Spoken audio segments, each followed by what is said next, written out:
नमस्कार शेतकरी बंधू आणि भगिनींनो, आपण सर्व शेतकरी तणाला खूप त्रस्त असतो.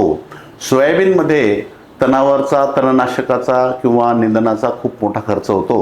सोयाबीनमध्ये दोन प्रकारचे तणनाशक असतात, एक उगवणपूर्व आणि उगवण पश्चात. बऱ्याच शेतकऱ्यांना उगवणपूर्व तणनाशक असतं हे माहीतच नाही. उगवणपूर्व तणनाशक हे पेरणी झाल्याबरोबर 3 दिवसाच्या आत आपल्याला फवारावं लागतं, जे तणाच्या बियालाच नष्ट करते. तण उगवण्यापूर्वीच तणाच्या बियाला नष्ट करते. त्यामुळं नेहमी उगवण पश्चात तणनाशकापेक्षा उगवणपूर्व तणनाशकाचा वापर करणं हा जास्त फायद्याचा असतो. त्यामुळे तणच येत नाही, त्यामुळं महिनाभर जवळपास तणमुक्त शेत राहिल्यामुळं सुदृढ वाढ होते.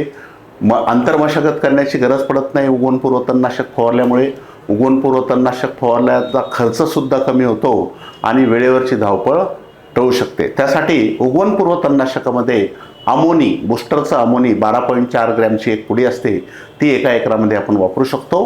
याचे अनेक फायदे आहे. उगवण पश्चात तणनाशकापेक्षा उगवणपूर्व तणनाशक पेरणी झाल्याबरोबर 3 दिवसाच्या आत आपण जर वापरलं 12.4 ग्रॅम तर निश्चित आपल्याला फायदा होतो. तुरीचं मिश्र पीक जर सोयाबीनमध्ये असेल तर एका एकराचं औषध हे 1.25 एकरामध्ये वापरणं गरजेचं आहे. तर निश्चितच उगवण पश्चात तणनाशकांपेक्षा उगवणपूर्व तणनाशक बूस्टर अमोनी हे आपल्याला फायद्याचं ठरेल. धन्यवाद.